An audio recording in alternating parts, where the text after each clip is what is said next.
Hello and welcome to this episode of the Star Wars Universe Podcast. Today we are continuing our coverage of Andor, talking about episode 8 of season 1. And we're doing it with myself, Paul Hoppy, and returning guest, Professor, Doctor, all-around academic extraordinaire, Matthew Kapell. All that and more after a commercial break we have no control over.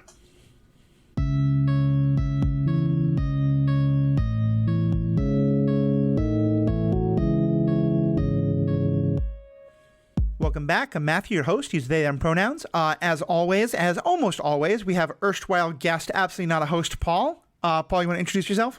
Yes, I'm Paul Hoppy, aka Zen Madman. Cool. And as I said, we have a returning guest, someone who came on for a great episode about Ahsoka and the concept of Twilight and of mythology and sort of going into the darkness that the audio monsters ate. I'm still trying to claw it back out of the belly of that beast. But we then also had Matthew come on to talk about Star Trek and the idea of the frontier over on superhero ethics.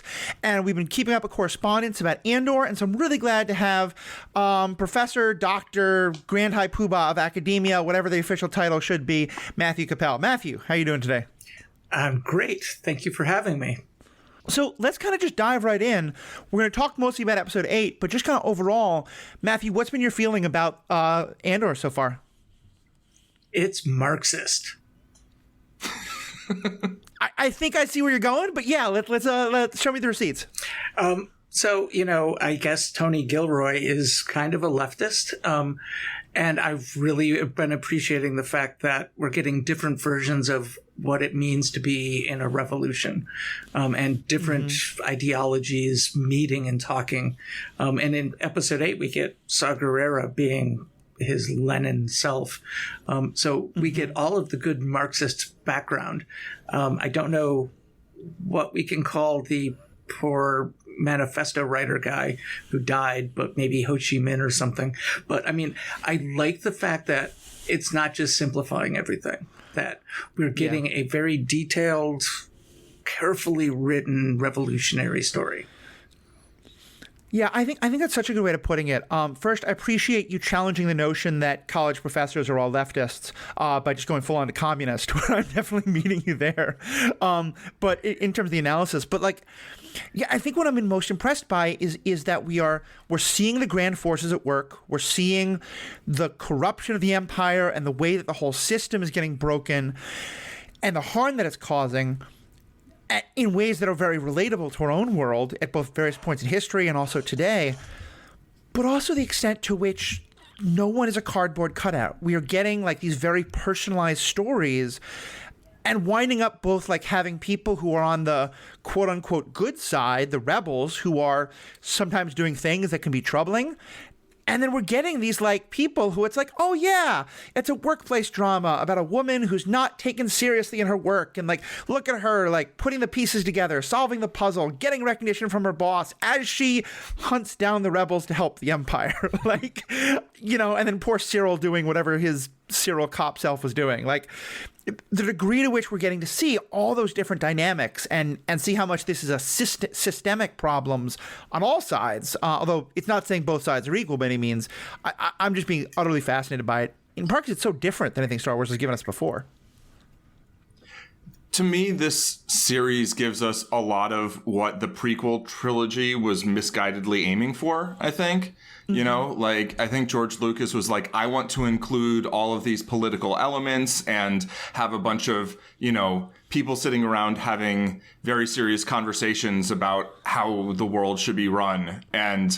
But also let's have lightsaber battles and we need like more things for toys and like in a couple of 2-hour movies that are trying to tell this very grand arc, it's like you just don't have time for all this. And here, Andor definitely takes the time for whatever it wants to say, I feel.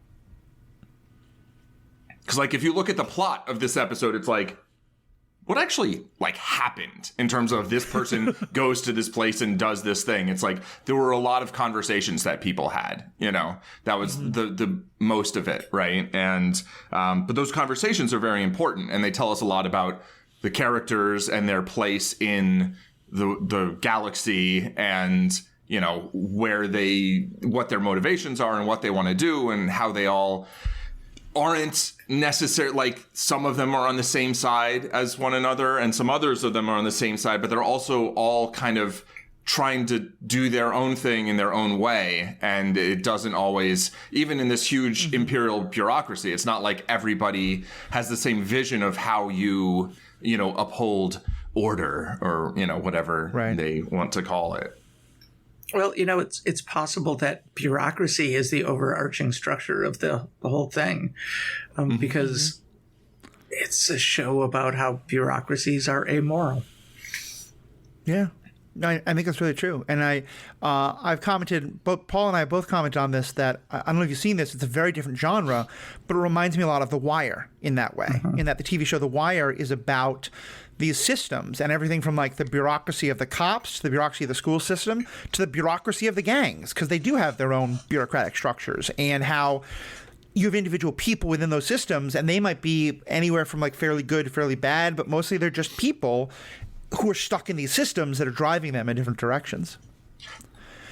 One thing I think you and I have talked about a lot before in previous episodes is I know you have a real strong interest in myth and sort of the power of myth and the archetypes of myth. Is it fair to say that, like, the original story, especially, all the Joseph Campbell thoughts about it, and I know we have some critiques of that, but that it was trading largely on mythological archetypes, the wise old man, the young person who has to become the hero, the archetypes of evil. This feels like we've now gotten almost all the way away from that, in that there's no mythological archetypes that I'm seeing in here, at least in terms of individual people, in that they're all so, like, Cyril is definitely not he's Javert if he's anything. He's not the, evil cop authority of the state. Dedra we're sympathizing with. Saw and Andor and all the different rebels are all, like, none of them are just the pure and good, noble of heart warriors, rebels. They're all people with good causes and a lot of trauma and a lot of stuff they're going through. Is that a fair comment, or am I not quite understanding, like, the way mythology can play in these things? No, I think it's a completely fair comment. I will stick by my notion that it's a very Marxian show, not necessarily advocating a Marxist revolution, but it's talking through that. And traditionally, the historical particularism of Marxist thought is we are finally getting rid of religion and myth, and we are going to be exclusively objective and accomplish what we need to for the workers that way. It's working very hard to discount what has come before in that regard. And I think it does it really well, actually. So we're getting characters that feel like they're from The Wire, or we're getting characters that feel kind of, to me, like they're from a 1970s spy thriller, right? Like 3 Days of the Condor. Or like All the President's Men or something. Yeah, so, okay, well, that's a perfect example, right? Instead of 1,000-year-old myths that we still all traffic in. And I'm really loving it for being bold enough to ignore Star Wars myth. Yeah. No, I think it's, in some ways, I feel like this is let's tell you the truth behind the myth. Like, there was a movie, I think it's called Ever After, but it's about a young girl in, like, 18th century France who lives with the stepmother, the wife of her father who's died. And like, the stepmother and stepsisters are mean to her, not to, like, fairy tale levels. And a prince falls in love with her, and there's something about her missing a shoe. But there's no fairy. It is the attempt to be like, what if... Yeah, it's like, what if there's a real story that then people heard that story and it got retold and retold and retold and became the story of Cinderella? And this, I feel like, is kind of doing the same. It's like 1,000 years from now, people are going to talk about, Andor the Wise and, Luthen the Bold and make this very mythological story about it. But the reality is, at one point, they had to put a gun to a kid's head and might have shot him. And at one point, two cops who were kind of not the best and were hustling a guy got shot in the street, or at least one of them did, on his knees while he was helpless. And, like, all these things that are not like, I'm not going to be like, Andor's not a hero anymore. He's still a hero, but he's not a mythological one at all. Yeah, and one of those two cop or security guards, I think they were, like, fell down and hit his head and died from just falling down and hitting his head. Like, he was like grabbed and shoved or whatever, and he fell and hit his head. And like that's the way people die, right? It's not always some like very fancy maneuver that someone's deliberately killing someone. Like, sometimes there's a scuffle and someone falls down. It happened in the parking garage at the casino I used to play at the most. Like, you know, someone pushed someone, they fell down, they hit their head, they're dead. Like, and that's this very sort of mundane. That's like now I can't remember his name.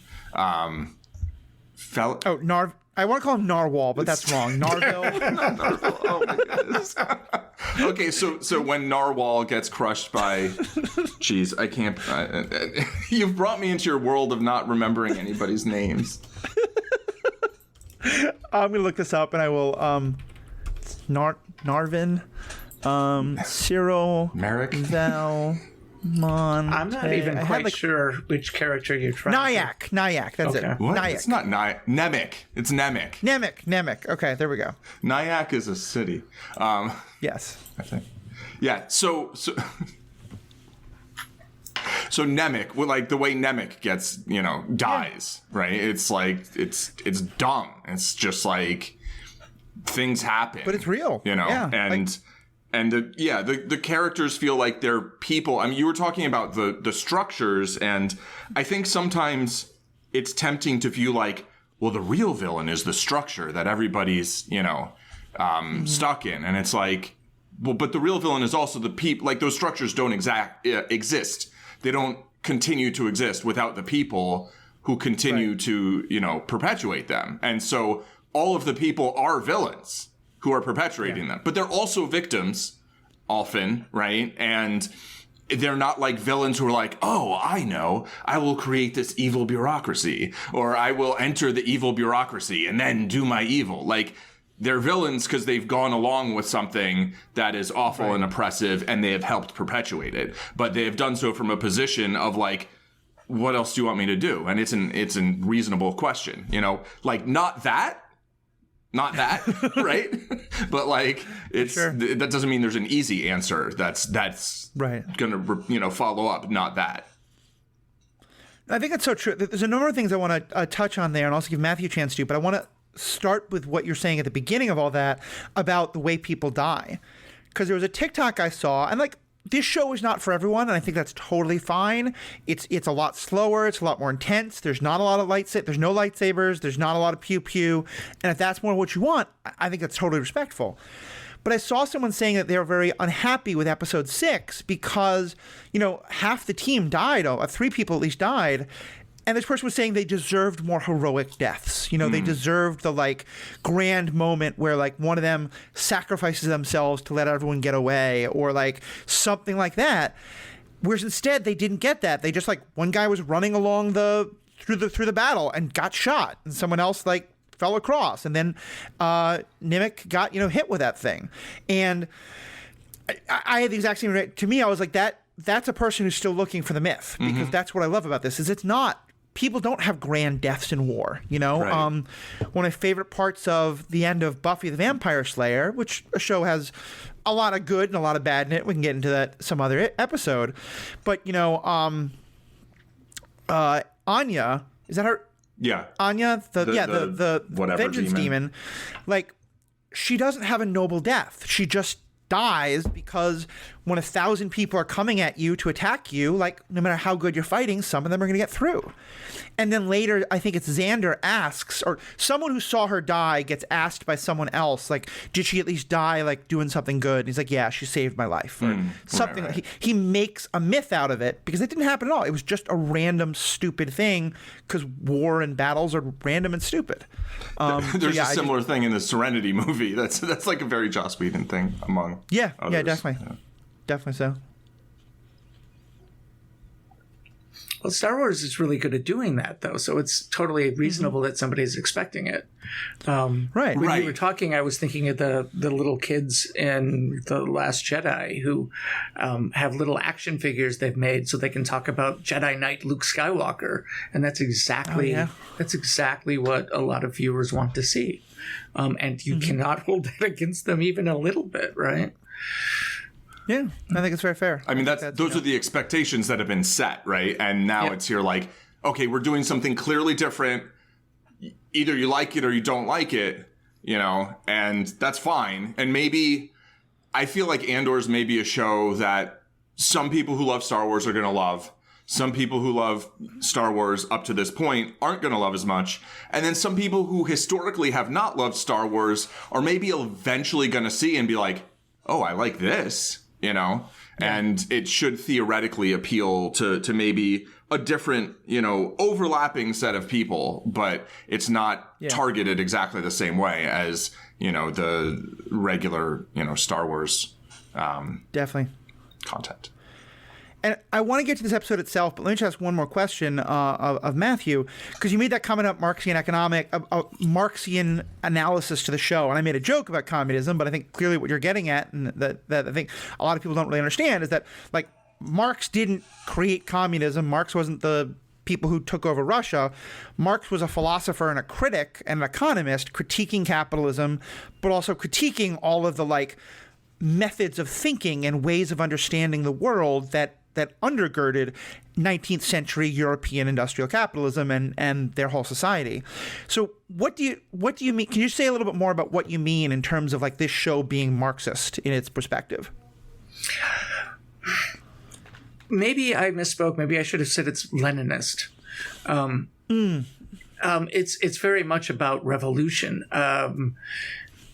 What is it Nemec says? He says he wrote The Role of Mercenaries in the Galactic Struggle for Freedom. And I was like, that sounds like Ho Chi Minh. It sounds... It sounds like first we had to get rid of the French, then we had to get rid of the Americans. The Vietnamese were constantly talking about the struggle for freedom. And Ho Chi Minh wrote stuff like that all the time. And I think I don't want to say trafficking in those tropes, but I think they're utilizing those tropes. But part of my opinion... Certainly I know that like the accelerationist kind of ideas that Luthen especially have of like we need the oppression to get worse so that more people see it. That's straight out of Lenin's playbook. Yeah, it totally is. There was a significant movement that was trying to reform the Tsarist Russia and like make more freedoms, and he was like, no, we can't have any part of that. It needs to get bad enough that everyone sees how bad it is.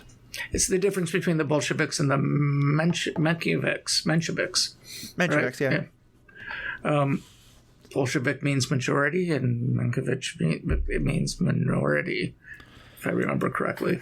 But yeah, no, Luthen is definitely that guy. Luthen is... He does not need to worry about his next meal, but he's happy to make other people worry about theirs if it will overthrow the Galactic Empire.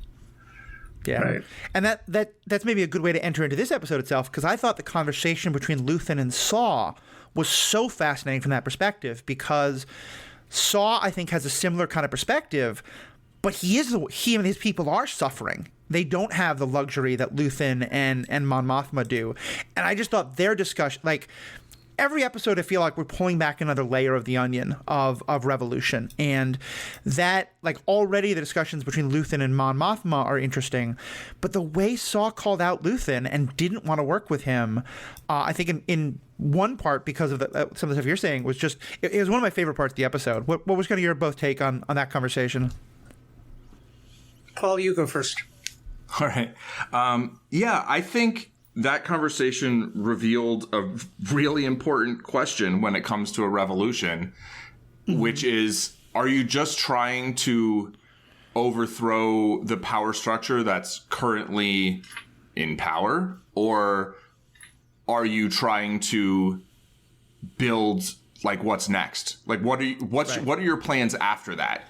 And sort of, are we allies in this struggle against this one thing, and then we might be enemies tomorrow once we overthrow it? Or, are you trying to kind of like build the same thing? And, you were saying that Luthen is this very Leninist, right? And he calls Saul like an anarchist, right? I think. And Yeah, he does. Oh, and it's interesting. Yeah, that I hadn't even picked up that in the communists, the Bolsheviks and the anarchists. That was one of the primary conflicts. yeah, and I mean, I think especially like in the Spanish Civil War, right? There was like a more dominant anarchist faction than in a lot of other revolutions. And I think my understanding is that a lot of the, communist activities were not active, but like was very in opposition to the anarchists as well as the fascists. And instead of like kind of teaming up and being like, we'll figure it out later, let's just make sure these fascists stop fascisting, Well, it was, let's team up and worry about it later. And then the communists decided to worry about it later without telling the anarchists and just stab them in the back. Right. So, yeah, exactly. And that's, that's the danger of like when you're not ideologically aligned or when your goals aren't truly aligned, right? When there's just some specific goal, like, oh, let's steal this money. And then it's like, oh, but I actually want it for me. I understand you want to fund your revolution, but like, how about I just take all of it or half of it, And it's like, it's tough, right? I mean, it's like, there's not necessarily an easy answer. Like you might not have enough people aligned directly with your vision to be like, oh, we're just going to do it ourselves, And so this seems like it's kind of that struggle for, can you all line up on the same side long enough to take care of the one thing? But if your vision for the future is very different, because like Saw was not happy before the empire was the empire, right? Yeah. Like he hated the separatists. Right. And I think that's Saw and Cassian both suffered under the previous struggles, Andor under the or Casa, I think was his name. Then I think Andor was acquired later, right? I think, he suffered under the Republic. So he doesn't see this like, oh, let's just turn back the clock and everything will be great, right? We'll just roll back this imperial overreach and everything will be fine. No, like things weren't fine for him before. So he doesn't see that as like a worthwhile goal. Although maybe now he's changed his mind a little bit now that he's playing The Floor is Lava. Yeah. Well, you can totally contrast Saw's whole like little speech there with Nemec's little speech about what he wrote last night, because they're the two opposite ends. And Saw is being the ideological purist, and he's not going to fight with anybody who doesn't agree with him completely, which is how you lose. And Nemec's whole thing was what is the role of mercenaries in the galactic struggle for freedom is they're a tool, and we use every tool available to us. Yeah, which is the exact opposite ideology. Obviously, we can't get this now, but I hope we have someone at some point, maybe in the second 12 episodes, someone who has the Nemec kind of perspective, and then Saw, or someone who has his perspective, talking about what's Mon Mothma's role in all this. Because often the idealists are like, no, we don't need people having all the luxuries of being in the system and saying that they're using the system because some will say, no, you're supporting the system. We need to tear all that down. All senators are evil, even the ones who are supporting us. And I think Nemec would be like, no, she's a tool and Saw's a tool and they're all tools. But it's like, well, Nemec would probably say that I'm the one who gets to decide what tools we need and how. And who wants to be a tool, who wants to be the ones using the tool, and who wants to rescue me from this metaphor that I keep getting deeper and deeper into by cutting me off. Right now, Mon Mothma is the Menshevik. She's the we can reform Tsarist Russia. We just have to reform it. The thing we get with her is we're going to see her, because we know where she ends up in other shows. We're going to see her get rid of that belief system. Right. She's going to go, we can't reform it. We have to end it. And we know that she actually believes that it can be reformed, or that she thinks that she can make somewhat of a difference within the Senate, like at least kind of sort of making things not get worse as fast? Like, I don't totally believe that she believes that, like, oh, we can just like handle things politically and like then it'll become a republic again. I think my impression is that she believes in a rebellion, that she believes there needs to be some sort of overthrow of the imperial power, but then that should be replaced with like a new republic where the senators again are like, okay, now we have democracy and I'll be safe in my cushy upper class life. But like, but also that she is very anti-accelerationist. Is that like is she a decelerationist? Is that a thing? Like basically what she wants to do is she thinks in the Senate, what she can do is she can kind of reduce the damage that the Empire is doing while they're kind of plotting their rebellion. And Luthen's like, no, if you like doing that is actually counter to our purpose, because when you do that, then like people are like, oh, okay, maybe the system will work, maybe things will get better. And so I think they both believe that some amount of rebellion is necessary. I'm not sure. I don't think they've like explicitly addressed this, but that's my feeling. But like that she like in the process of it, she wants it to go slow and like try and make sure that the Empire does less damage. And Luthen's like, no, let them do the damage now so that we'll have the people on our side, basically. So is she the traditional Marx character and he's the Lenin? Perhaps. This change will happen naturally, and we just have to keep people from starving in the meantime. Versus, no, we have to foment revolution. Yeah. Yeah, I mean, I think it's an interesting question. I think like that specific one, I think, is a very good analogy, especially throwing in my favorite part of it. Stalin Stalin came to prominence by raising money for the revolution by robbing things. And so the whole robbery aspect of that fits well into it. But you see this in so many revolutionary movements, like the gay pride movement became split between the kind of we want to show that two men can have a white picket fence too versus like the queer pride tear down heteronormativity, or like, all the groups fighting against the British in the American colonies. They certainly didn't have some of them were like, cool, we're fighting for freedom for everyone, including all the slaves. And then the southern colonies like, no, that's not what we're doing here. You talked about Vietnam. North Vietnam and South Vietnam were at some point pretty unified in fighting the French. And it's only then once the question is, okay, so what do we do with Vietnam now? Does it become a Western-style democracy, or does it become communist? And then the fighting kind of broke out. Same with Korea being fairly unified on fighting against the Chinese and then the communists. So, yeah, it's what I'm loving so much, that they're making the story very much based in this particular world, and you don't need to know any of this stuff to understand what's happening in this. But it's also it is completely believable because we've seen these kind of dynamics happen in our own world all over the place. Yeah, and these are perspectives brought by people. Right. Like these aren't, it doesn't feel like a character's like, oh, this is a Lenin cutout and we're just going to insert him into our thing. It's like, this is a person who represents that viewpoint, perhaps, right? Or has that viewpoint. But like, we're still going to make a character who's a person. And between the dialogue, the way it's written, and the way the acting, the way it's portrayed, like it doesn't feel to me like, sometimes you get these sort of like, I don't know, these things where it's like clearly the authors want to like put certain like philosophical words and phrases into their script, and then everything else is kind of like puttied in around that. And here it feels like obviously they probably had some of that they had an idea of, and they're like, how do I work that in or whatever? But like it very much feels like it's coming organically from the characters. And to me, that's just, I don't know.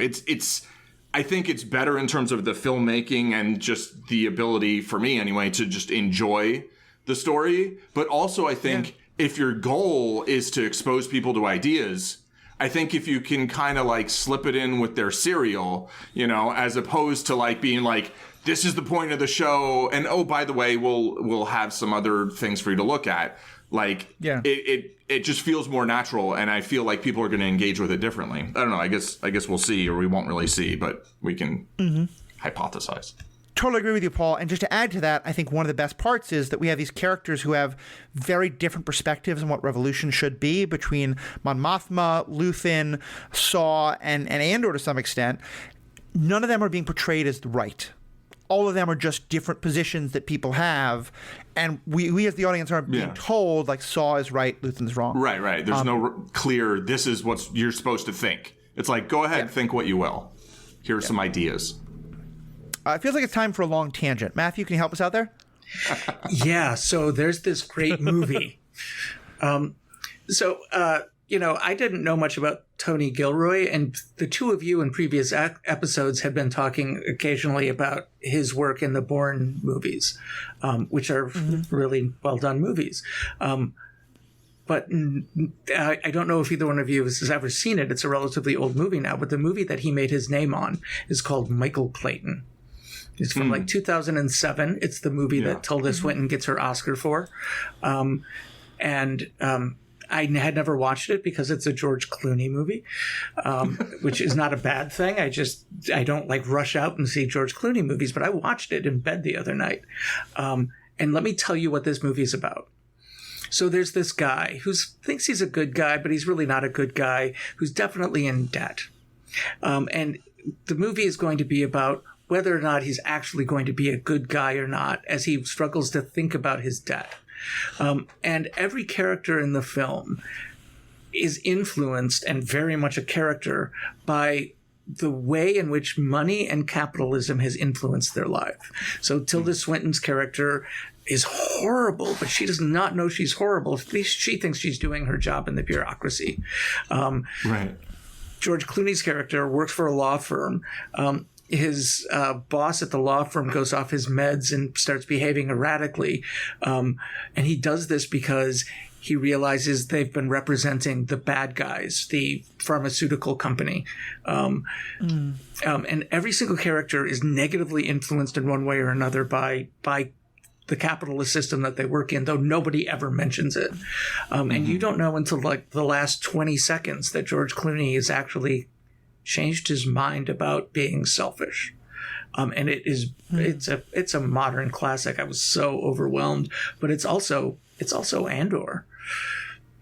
I mean, George Clooney is very much going. He starts out just like the Clooney character. He's very much like, I just know one good day and I can pay off all my friends and get out of debt.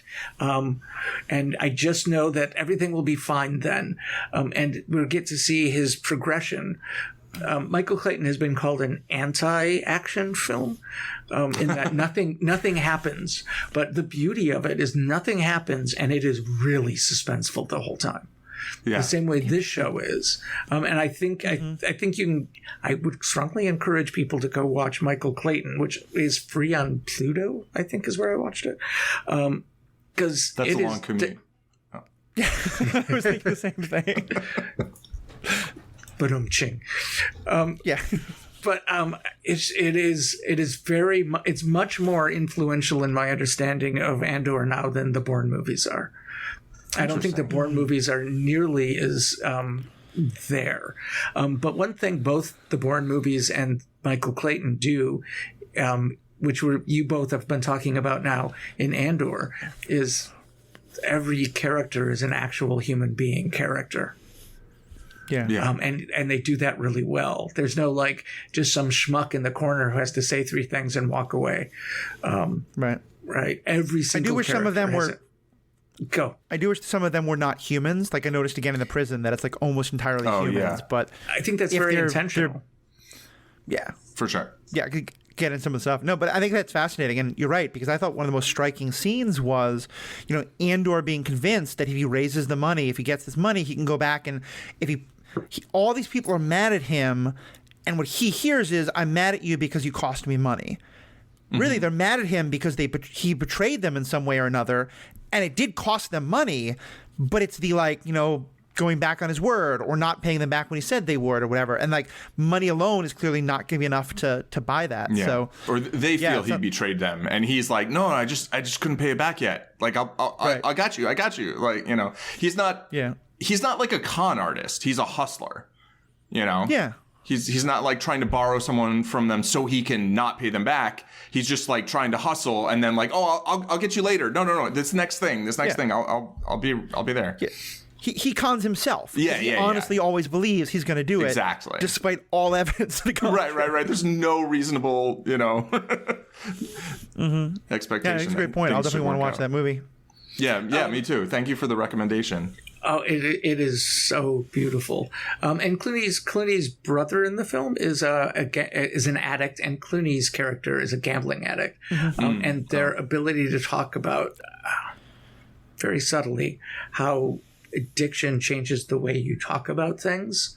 Like, no, just give me the $20 now so I can go buy a pint. I promise you I'll be fine. Is so much central to the Andor character. I think it's ridiculous. Yeah, I can see that. So let's get back into this episode itself. So we had back into it for the first time, right? we talked to him about the saw. Okay. We talked a little about the last scene. Fair enough. Exactly. It's only been 35 minutes. Look, with the three of us, this is what I expected. Yeah. But what did the three of you all think of this kind of episode overall? I liked it a lot. I thought the I don't want to call it a prison. It's a work camp. It's a labor camp, really, right? It's a murderous labor camp. And I thought that and the juxtaposition between that and Mon Mothma at this, fancy party and that doesn't look fun to me either. Right. But it certainly looks a lot more comfortable, And I thought that was excellent. There were a couple things that kind of didn't ring totally true to me. That I'll maybe get to, but overall, I didn't mind that there wasn't plots happening. It was to me, it was exploring the characters further and establishing a setting. I think if Andor had gotten into and out of prison in this one episode, it would not have made any sense, right? It would have not fit with this show. I don't know how they're going to get him out of there. I know that they are because I've seen Rogue One, but I don't want the rest of the season to be just this grueling over and over same thing, right? I'm all right, I've spent enough time watching that. Now we can, whatever's next, please soon, But on the other hand, I do feel like they just continue to take their time. They continue to develop characters. They continue to show even these characters in the work camp, right, are they feel like people, even though they've really said very little. Somehow it just there are you could see slightly different attitudes with the people at the table that he works at, right? And different attitudes towards him, towards recognizing each other as people, towards the potential of ever getting out or not. So yeah, I just thought it was a very effective episode that was clearly trying to do something without having people do a lot of things. I will agree with everything you said.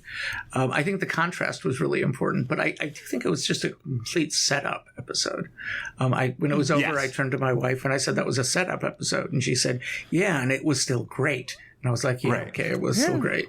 But it was completely a setup episode. But it also emphasized a couple of things that we kind of hinted at. The fact that everybody in that labor camp is a human seems like it should be a problem. But at the same time, you can tell that they're doing it not because of budgetary issues.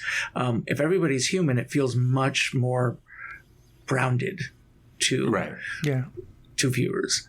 I also appreciated, you'll remember the night in the labor camp, his first night in the hallway that can kill you.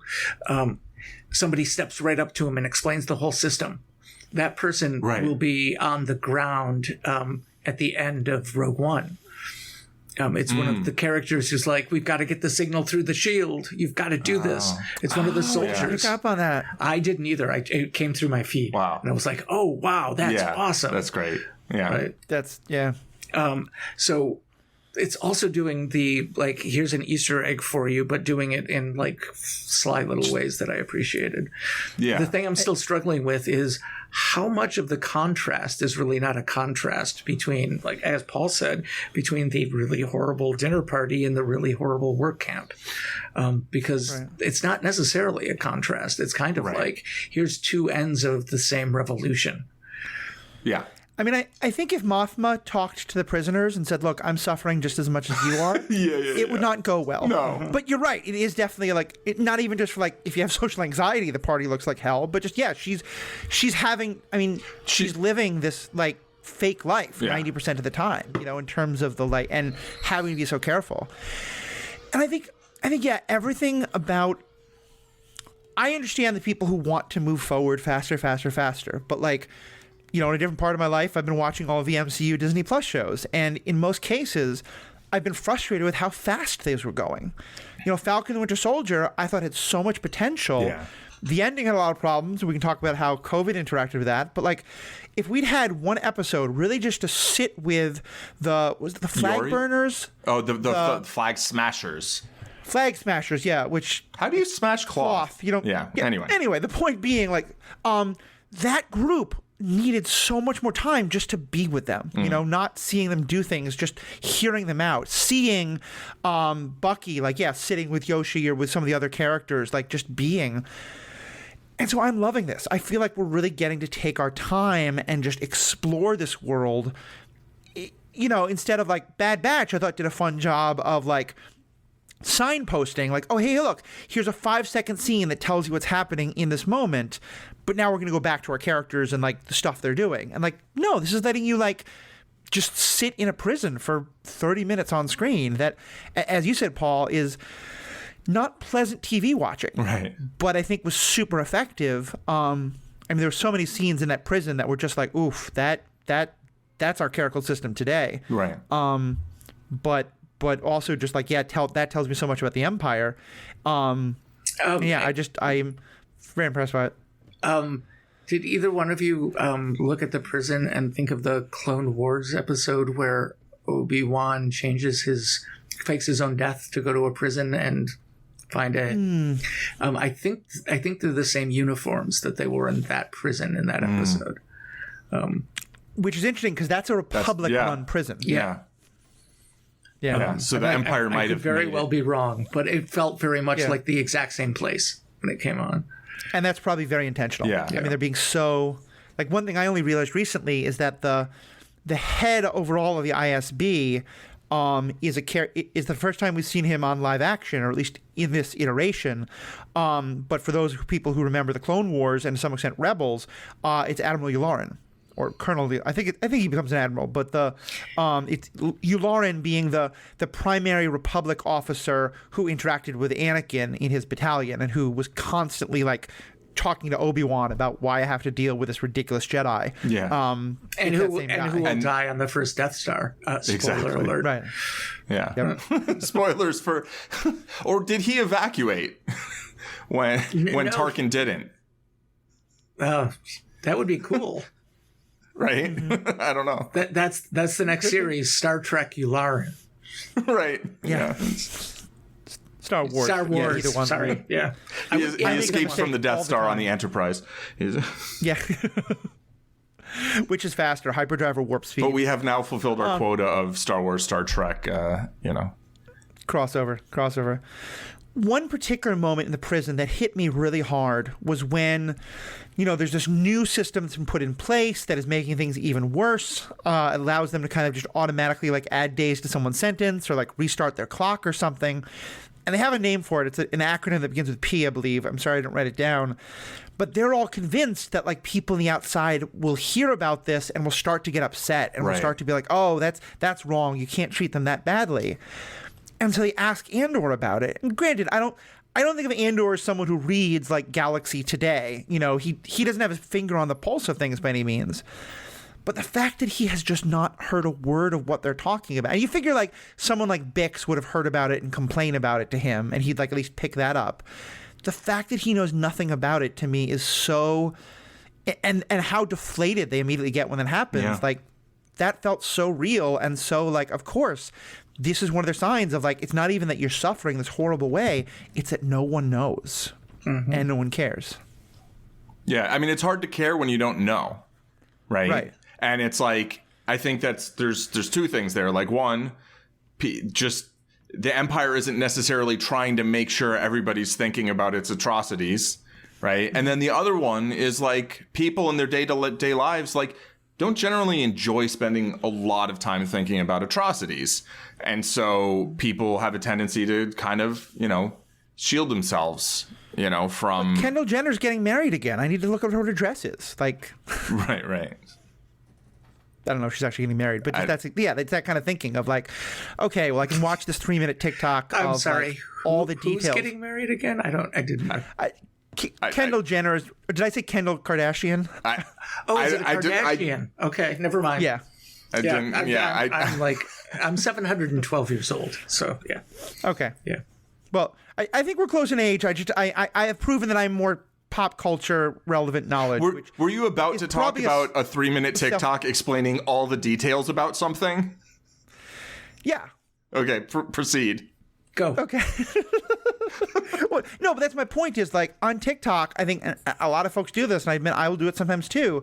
I'll see a TikTok that's like, okay, here's the update on what's happening in Iran or in this other situation where like I already have a general idea of it, and I'm like, when I'm feeling like I'm ready for it and I'm virtuous, I'll listen to all 3 minutes. And other times I'll click like and scroll on to the next thing. Because it's like, I don't want to sit there through all the agonizing details of this horrible situation. I just want to float the idea that the whole 3 minutes... I'm not judging you. I'm judging the 3 minutes as being insufficient to convey all the details about literally anything.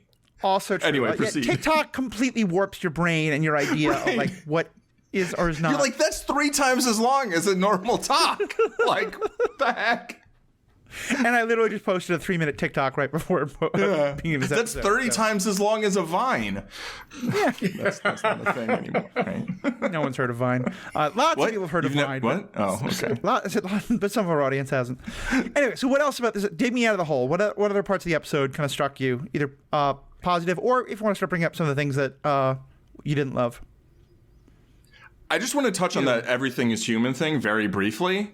I understand that. I do think that they've deliberately shied away from non-humans in order to make it feel more, kind of more like a relatable corollary to our world. I believe that. Mm-hmm. In this specific, in the prison, I don't find it's a storytelling problem at all because the Empire has sorted these people, right? And so if they want 7 people at each table and then 7 tables in each thing and then 7 layers and blah, blah, blah, blah. And it's all got to work like clockwork and they're having them compete against each other. I think it's very reasonable. I mean, ruthless and cruel and disgusting, but like reasonable to say, okay, we're just going to take humans to do that. Right. And we'll take these non-humans and put them somewhere else and have them do some other tasks that maybe they're more directly suited towards. We saw all these other like little island prisons in the sea as it was coming in. Yeah, maybe the Twi'lek one is like 3 down, and the one for like insectoid creatures is totally built differently. Right.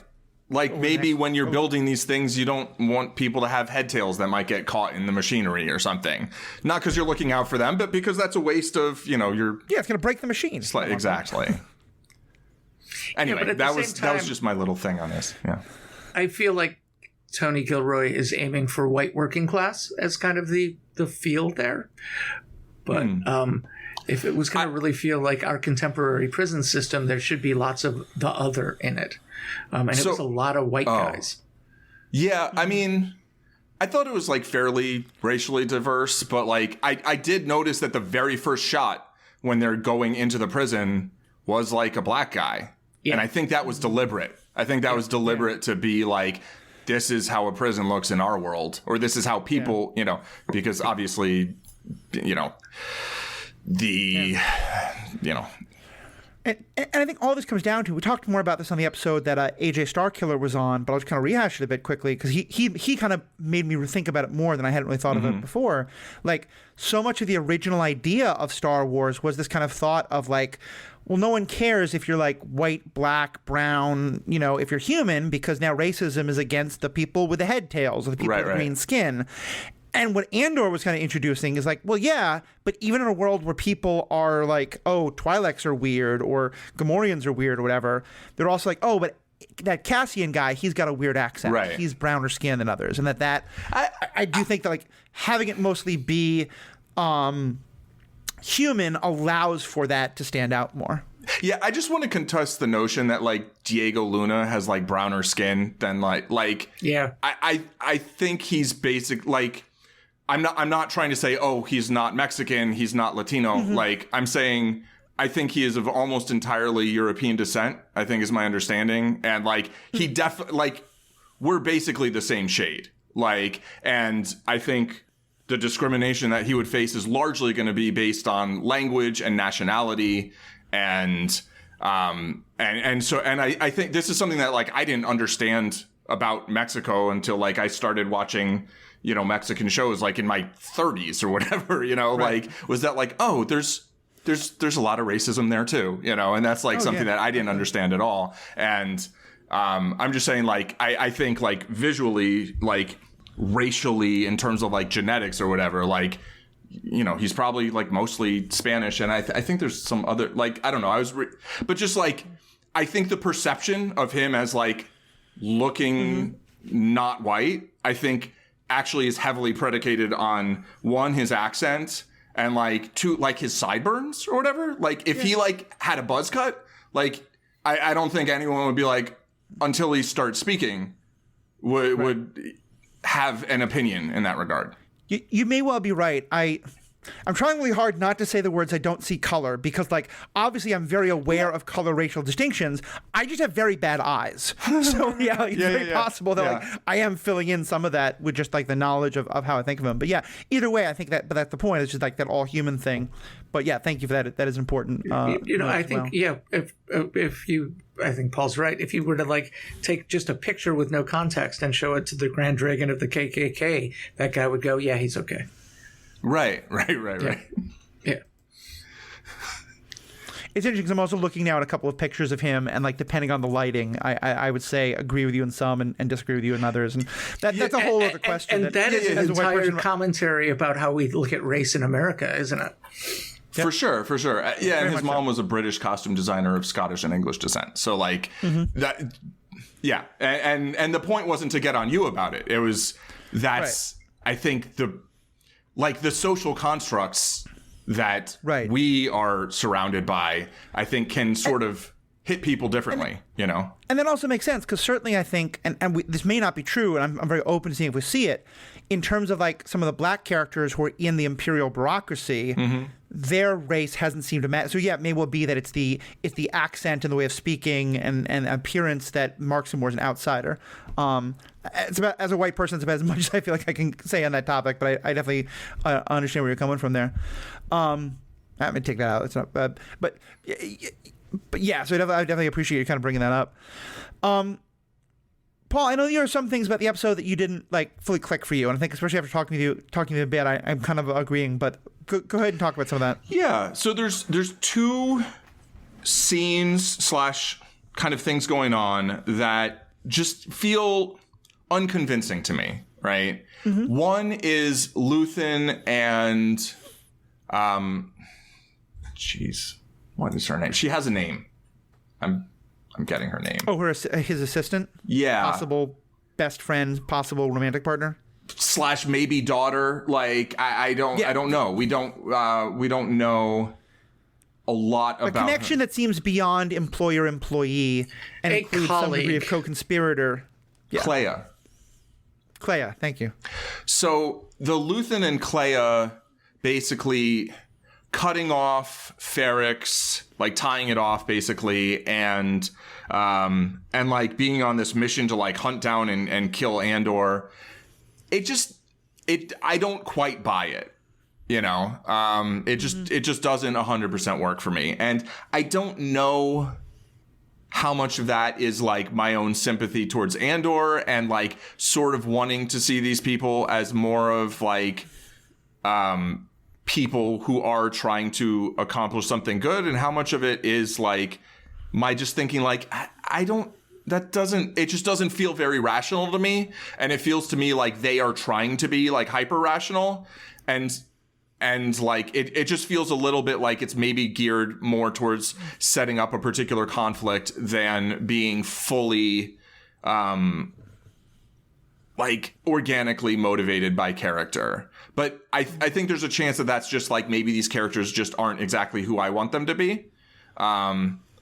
And why don't we talk about that one, and then I'll talk about the other one, because I think that there's some thoughts here. Can I ask you a question then, Paul? Yes. Is it possible that part of the problem with that exact moment is it doesn't feel like it's a very good move for revolutionaries to like get rid of possible other revolutionaries? 100%. It seems like a bad move. Yeah. That is the entirety of it for me, is that it's just like, that's not how you build a rebel alliance. And Luthen seems to me like someone who is attempting to build a rebel alliance. He's going to talk to Saw to where, like, if that's how you are, like, are you the person who's going to talk to Saw and talk to Mon Mothma and talk to Bix? And it just, it just doesn't, you said it right. And I don't know why I'm still talking, but yes. I think that highlights of it, because there's a part of me that is just frustrated because I think it's dumb, but I also know that it happens all the time. Right. You know, I mean, we talked like Lenin and Stalin certainly assassinated a lot of the sort of other anti-czarist but not communist revolutionaries. Mm-hmm. There's a lot of idea that they killed Trotsky. Yeah.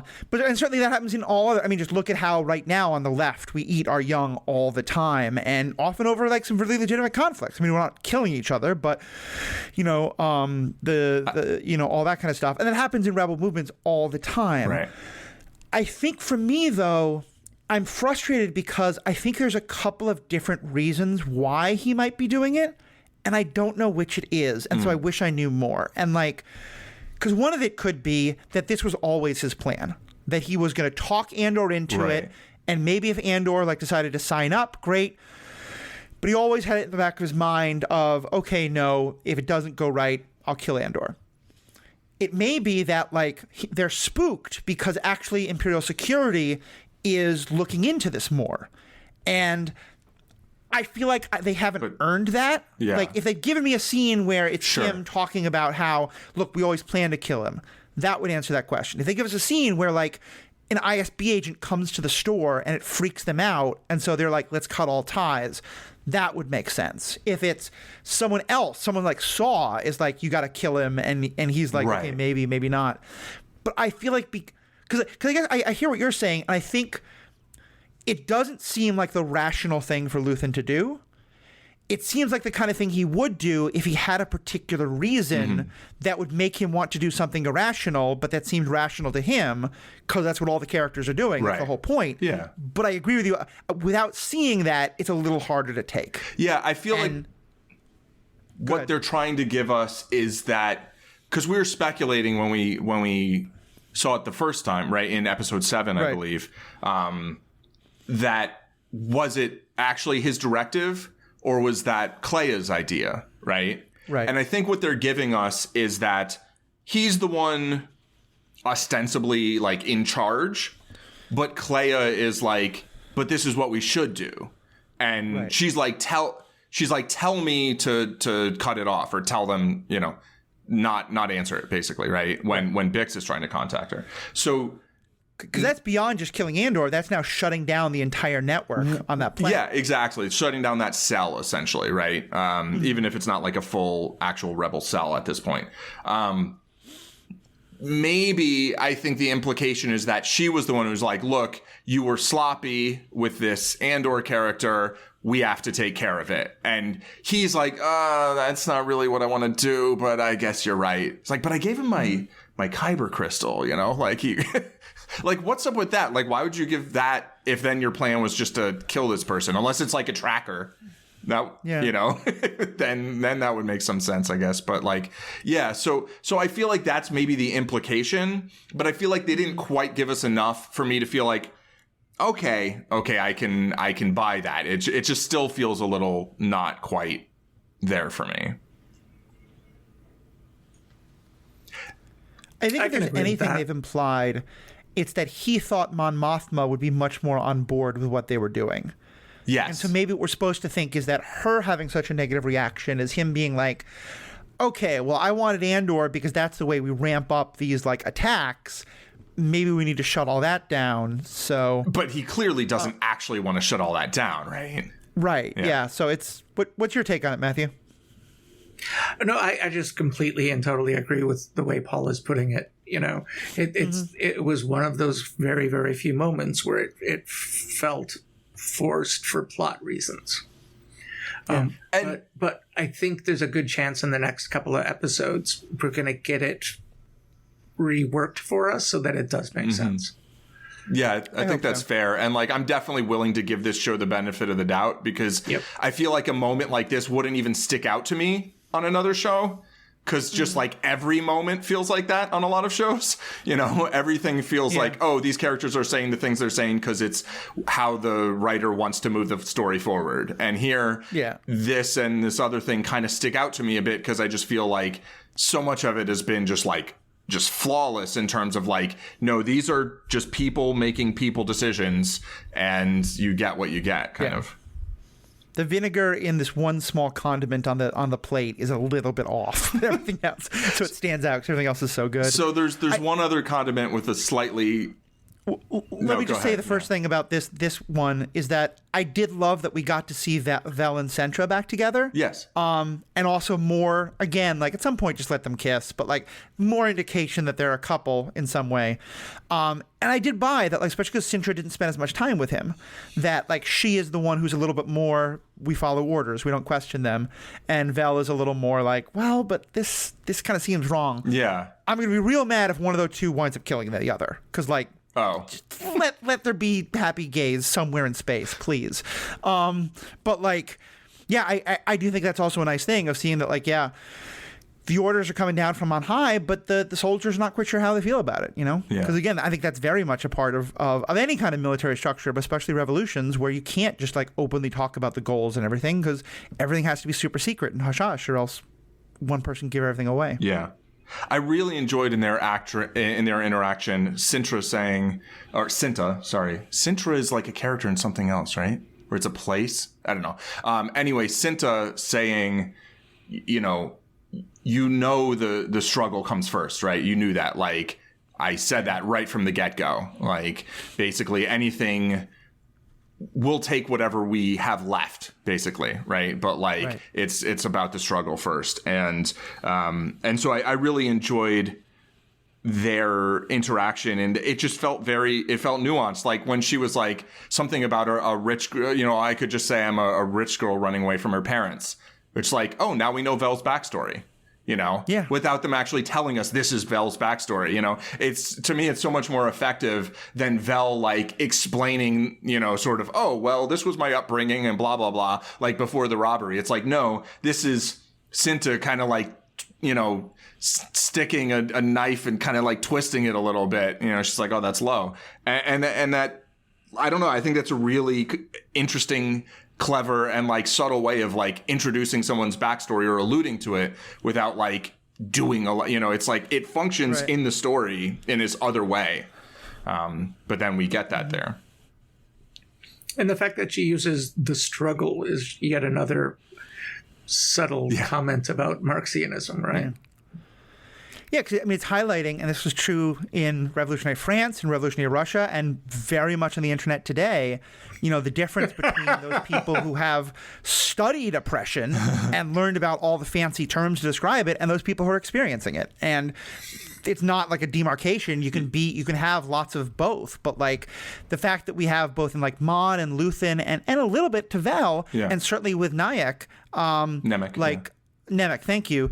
Characters who have a more kind of academic understanding of things, and I think that's kind of some of the other perspectives, because I think that is Sintra a bit pushing the privilege button, and I think it's probably a legit button to push in that moment, but it's interesting how but it doesn't feel like it's over the top. It doesn't feel like someone's stop the show, we're going to make a comment on privilege and online discourse in the United States today. It's just these are the kind of conflicts that happen because people.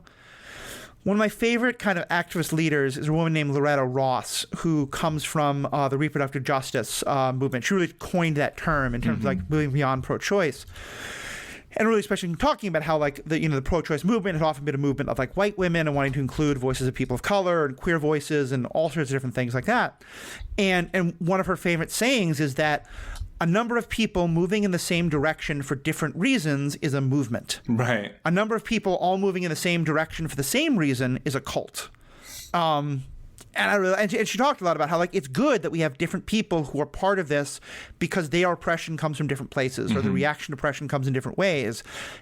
We still have to all be moving in the same direction, and that requires a lot of praxis of figuring out where we all stand. But like if it's everyone the same, like that's not a broad movement.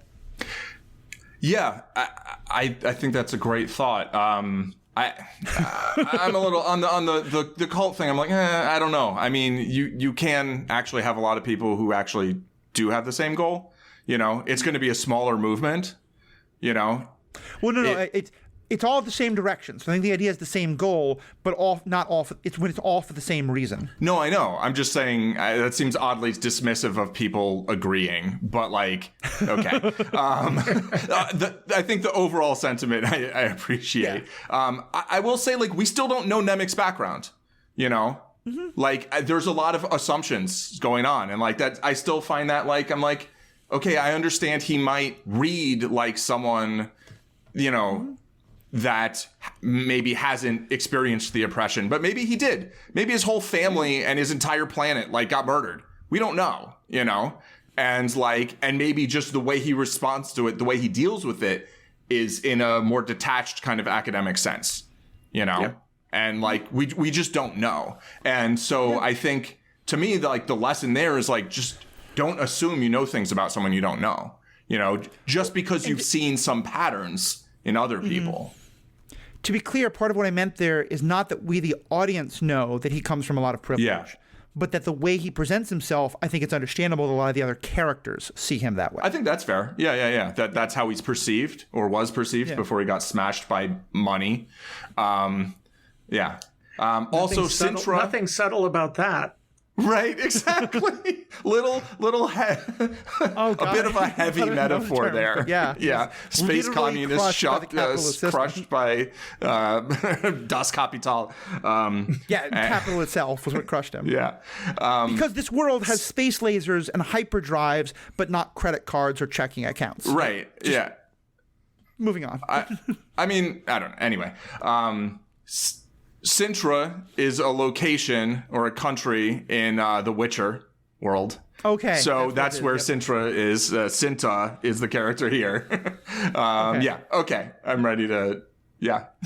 Go. You want to bring up the second condiment that is a little bit off for the. Yeah. So this one had a little bit much vinegar for me as well. I thought the beginning of the Dedra and Cyril interaction was fantastic. I've really enjoyed both of their arcs to this point. And I'm interested in seeing where they go forward.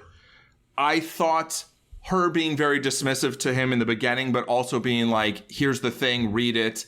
Let me extract what value from you I can. That all made sense to me. I felt like after he kind of gave his whole, like, this is my purpose, blah, blah, blah, I thought her reaction at that point to just 100% shut him down just didn't feel like in line with her always wanting to kind of explore every possibility and maximize whatever resources she might be able to utilize.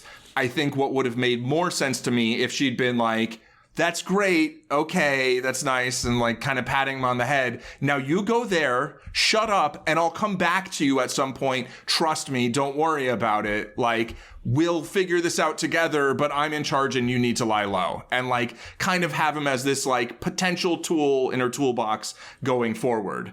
I thought it felt a little heavy-handed the way that she was like, you know, just never talk of this ever again to anyone, blah, blah, blah. Unless she knows that he's probably not going to do that and he's going to keep kind of making noise and there's like actually some deeper thing going on, which I think is possible, particularly when they showed the way she dealt with the Bix situation where, you know, when they've captured Bix and they have that other guy that they're torturing and she's like, no, I want her to see him when she comes in.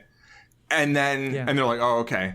And then Bix comes in and Dedra's like, oh, get that guy out of here. Like, why is he still here? And so she's like clearly playing it on different levels. Like that's completely an act, right? She's not like, now you see. She's trying to make it look like something that it's not. She wants her to see it, but she doesn't want it to look like she wants her to see it, And so I think it's possible that on some level she's trying to do something a little more subtle with Cyril, but like it just felt a little off to me. I was like, I feel like there's so much common ground there, It's like both places. It's somebody kind of overreaching what the bureaucracy tells them to do in order to attempt to fulfill like the larger mission of the empire. Kind of, it's like breaking a small rule in order to uphold the larger rules, kind of. Right. And so that scene started off great to me and then kind of ended on a like, I don't know if this feels quite right to me. But I'm like the Luthen and Clea thing. I'm open to like future information letting me view that in a slightly different context, but like that's gonna have to come, otherwise it just feels a little off to me. That's all. Didn't it feel though like it was the enculturation of being in the empire is how you treat others at different levels of the bureaucracy, and she was just like, the level of the bureaucracy that you're at is not worthy of my time. Yeah, and so that's why the beginning of the conversation worked so well for me, because I felt like 100% that's how she would treat him. Oh, so it didn't like, go to anywhere. begin with. Right. Yeah. For me, I felt like she is enculturated in that way, but also she understands that sometimes you need to kind of play around with it. I'm not expecting her to be like, oh, yes, tell me more. Let's be partners in this task, but I expect her to kind of use him more as a tool going forward to kind of see like, okay, maybe there's something that I can come back to him for, and just be a little less overtly dismissive at the end of the conversation. It was really just the end of it that I felt like it should have gone somewhere a little different, and it kind of didn't. But in terms of her initial reaction, 100%, yes. Yeah. So I feel very similar about this one to the last one in that I wanted more. I think without being given more, it feels like a weird thing for her to do. I have a couple of theories as to why she might have done it, and I think you have each given a good theory, and I'm going to give a new one in just a second. And I feel like, again, if the show had just let us know a little more about her reasoning, it would have made more sense. Because it's the kind of thing where it doesn't feel out of character entirely, right? But it feels like we need to know because what I thought the reason was, and I think I may have been headcanoning it when so first of all, I watched all of Tales of a Jedi right when it came out at 2:00 my time, started this at 4:00 my time, realized I didn't catch all the details, and so I rewatched it yesterday. And one of the things that I caught on as I rewatched it, in part because you had pointed that out, it felt to me like, yes, both of them want to buck the system, but he's really bad at it and she's really good at it. Oh, okay. And like, she has proven that she knows exactly how to buck the system in ways that will make the people who are challenging her to do that look stupid while she looks good. Whereas he's just banging his head against a wall, filing report after report. And so my kind of thought was, she's like, I want information for you, but if people link you to me, I will be discredited. Right. And that's especially why she's like, just shut up. Yeah. And then, so I think I'm going to come back and get you later, don't worry, but your name's not going to, because when he's like, I want to clear my name, I think she's like, yeah, no, that's not happening. That's not my goal. And it might be at some point. She might learn to trust him more. But I think that's the theory I came away with, is that she's worried that he just wants to say F you to the system. She's like, no, I'm not in that. No. Go ahead. That's false. He doesn't have any subtlety in his wanting to challenge the system, and he just wants to bang on the gates. She wants to be a lot more subtle and strategic, and so she wants nothing to do with him. But again, even just 2 seconds, her assistant saying, don't you want to still keep working with him? And her being like, I don't want his name anywhere near what my name is doing. Something like that. Or something that was, oh, no, he's the kind of person, if I tell him don't look into it, he will look into it all the more. Right. But your theory, or kind of what you're saying, Matthew, if we just had 5 seconds that establishes one of those theories or something else, I think it makes a lot more sense to me. In drama, conversations have to have an arc, and it doesn't have an arc. Right. Yeah. So there's no resolution at the end of the interaction, and that's what's bugging us. I think so. Yeah, I think it's a good way to put it. Yeah. And like, this is just going to bring me back to my first point before the series launched or after we watched the first 3 episodes.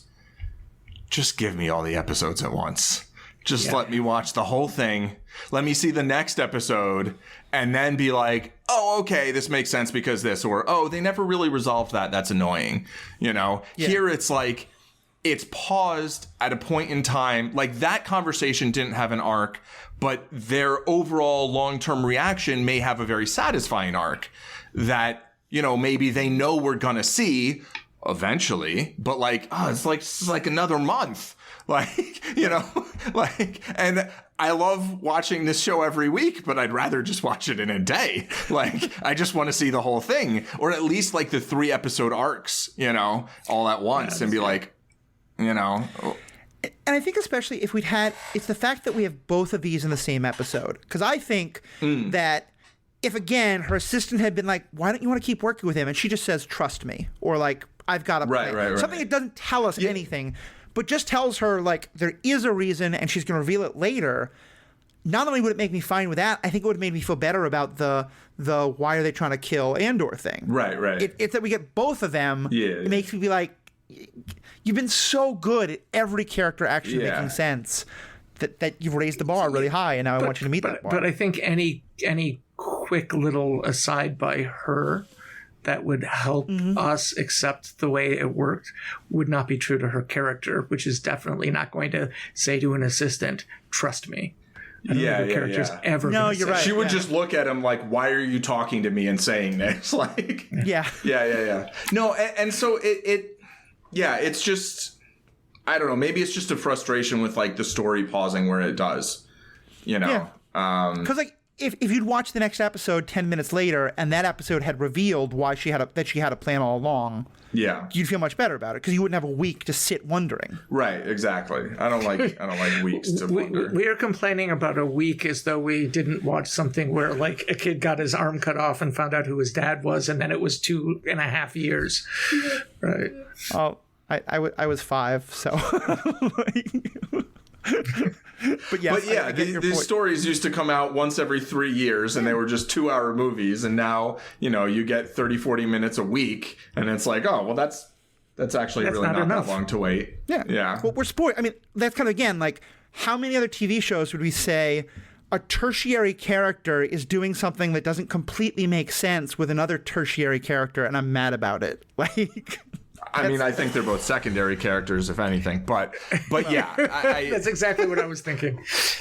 But and it's like almost secondary. every show I watch, but like with most shows, just the list of complaints is so long that maybe would never get around to such things. But yeah, it's more of a quibble than a complaint, I would say. But it's just like everything just feels like not a hair out of place practically in the series. That like when something just doesn't ring 100% true, I just feel this contrast, you know? Right. Whereas like everything else, I just feel so like immersed and involved in the series. It's like the car, right? The floating car, where it's like that looks like I see CGI, you know, it feels weird. Whereas the rest of the show, it's just like, no, this is a place that things are happening with people, and like it just feels real. And then it's like there's this one thing that feels like I don't know, but yeah. Anyway, enough of that for me. You please continue to say any other thoughts that you might all have. Matthew, did you have any other like little quibbles about the episode or last things you want to say positive about it? Either way. I will say a last thing positive. One of the things I really appreciated was the dinner party. I'm going to call the guy Mon Mothma's high school friend. Mm-hmm. Sure. Right. I really appreciated how hard a time they had talking about what they were doing secretly. Yes.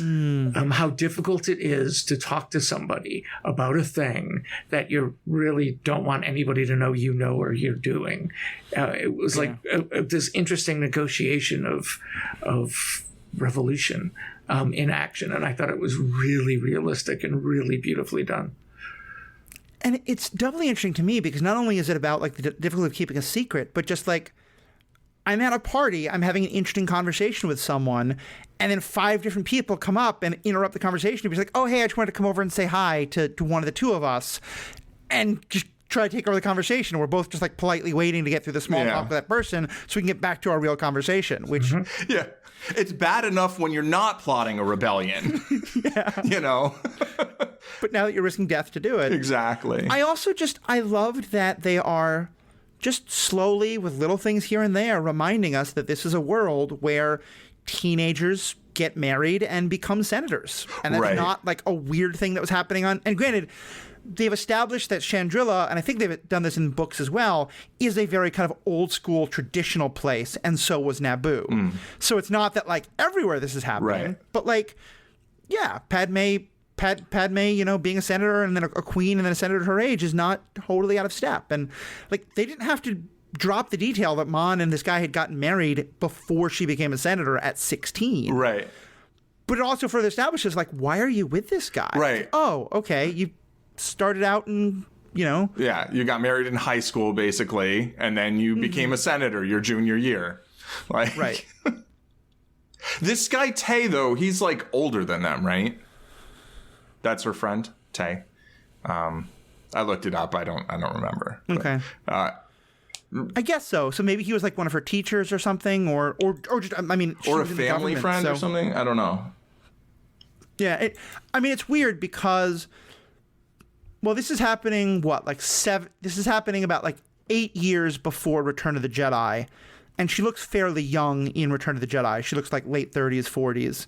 So she has to be fairly young, and she has a teenage daughter. So I guess they have to do that to make all the ages line up. But yeah, this is like... Isn't this This more... is 5 years before the Battle of Yavin, and then Return of the Jedi takes place about 3 years after that. That's it? Is it supposed to actually be right after Empire? More or less? I think it's been I don't know, whatever. Time in Star Wars, and come on. Like, yeah. All right. Well, Matthew, for folks who are hearing you and want to kind of learn more about what you do, they can enroll, I believe, at Pace University. But if they want to take a somewhat less drastic life change, where else can they find you? Well, first off, Pace University has a number of good scholarship programs. But yeah, no, the only place you can find me online is probably Facebook, and who wants to find me at Facebook? But I did do a book on Star Wars at one point, right after Revenge of the Sith. It's an academic book. And if you want to find out about it, I guess you'd go to my website, which is matthewkapell.com. And there are 4 Matthew Kapells on Earth, so you will find me. Okay. Cool. Whereas if people search for me, generally they get the actor from Party of 5. Yes. So that's who I got. From Definitely Lost, check that out. right? From Lost. Yeah, definitely check that out. And Lost too. Definitely check that out. And I believe you also have a book about Magic the Gathering that's in process, right? Yeah, that's a book series I edit, which is on digital and tabletop games. It's an academic book series. I am not editing that book. That's just going to be in my series that I edit. But somebody else is doing the work, and it should be out sometime next year. That series is just about to hit 50 titles, so I'm feeling very proud of it. Awesome. And the vast majority of them are not just white guys, which is what game studies tends to be, which was the whole point of starting it. Yeah. That's a really good point. Yeah, we'll chat about that on a future episode for sure. Paul, what is the madman doing that is Zen? Yeah, just various things. I don't really have much to promote at the moment. I might do a thing that then I'll talk about, but I'm not going to talk about doing the thing until I do the thing. So, I'm just Zen Madman a bunch of places. You can look up Paul Hoppy and probably find some children's books that I didn't write. If you look up Paul Christopher Hoppy, you can find books that I actually wrote myself. So, yeah, there's like a German Paul Hoppy that makes children's books and other things. Nice. And of course, I'm the Ethical Panda. You can find me on this podcast and also on my other one, Superhero Ethics, that both Matthew has been on and Paul is a frequent guest on. And of course, all this stuff is at theethicalpanda.com. We've been getting some great feedback. This episode went long, but I have had some feedback about both this and about Clone Wars. I promise you we're going to get to those. We need to do a full feedback episode. We're also going to be recording at another time an episode on Tales of the Jedi, but I hope that's going to go up fairly soon. We may do that in a couple of different parts, and we'll see where that goes. But most importantly, that's where you can give us feedback. We love to hear that feedback. We'll take it into account. We try to the two that we've gotten most recently are really long. I just want to give them a lot of time. But write it in. Tell us if you want us to read it on the air or if you just want to discuss it in email. I've got a server that you can find. Paul also has a server. Both of those on Discord. Those are great ways to continue the conversation. Find me on Twitter, email. Send us in. Let us know what you think. Would love to continue the conversation with you all. So on behalf of myself, Paul, Matthew, thank you all so much for being a great audience. And the stinger is going to be a separate episode about Tales of the Jedi. So I'll just say thank you all so much and keep fighting your own revolutions, but don't kill each other.